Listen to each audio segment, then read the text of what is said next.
মহাত্মা আখতারুজ্জামান ইলিয়াস বাংলা ভাষার অন্যতম প্রধান লেখক। তার জন্ম 1943 খ্রিস্টাব্দের 12 ফেব্রুয়ারি বাংলাদেশের বর্তমান গাইবান্ধা জেলায়। তাঁর ভাষায় তিনি ছিলেন 24 ঘন্টার লেখক। লিখেছেন, নির্মাণ করেছেন, বিনির্মাণ করেছেন ক্রমাগত। তাঁর গল্পগ্রন্থ অন্য ঘরে অন্য স্বর, খোঁয়ারি, দুধ ভাতে উৎপাত, দোজখের ওম, চাল স্বপ্ন স্বপ্নের জাল, প্রবন্ধ সংস্কৃতির ভাঙা সেতু আর উপন্যাস চিলেকোঠার সেপাই, খোয়াবনামা। এছাড়া তাঁর লেখা বেশ কিছু কবিতা, চিঠি, অনুবাদ ইত্যাদি এখানে ওখানে ছড়িয়ে ছিটিয়ে আছে।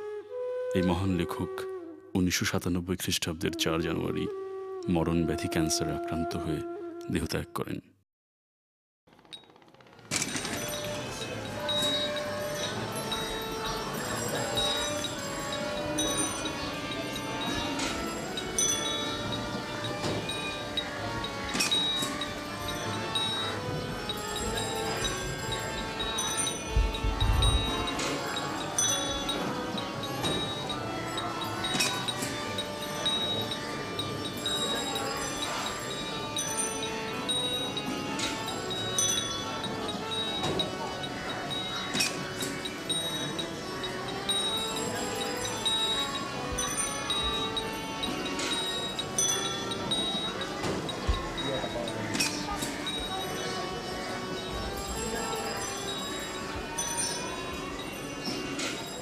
অনেকক্ষণ ধরে কড়া নাড়ার পর ওপরতলা থেকে জবাব আসে।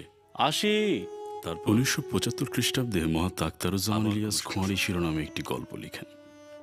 গল্পের বিষয়বস্তু তৎকালীন যুদ্ধবিধ্বস্ত সময়ের এক ক্ষয়িষ্ণু হিন্দু জমিদার পরিবার। আমরা গিয়েছিলাম সেই গল্পের পবিত্র বাড়িটিতে। বার করেছি গল্পের প্রধান চরিত্র রণজিৎ কুমার পাল চৌধুরীকে, যিনি গল্পে সমরজিৎ নামে আত্মগোপন করে আছেন।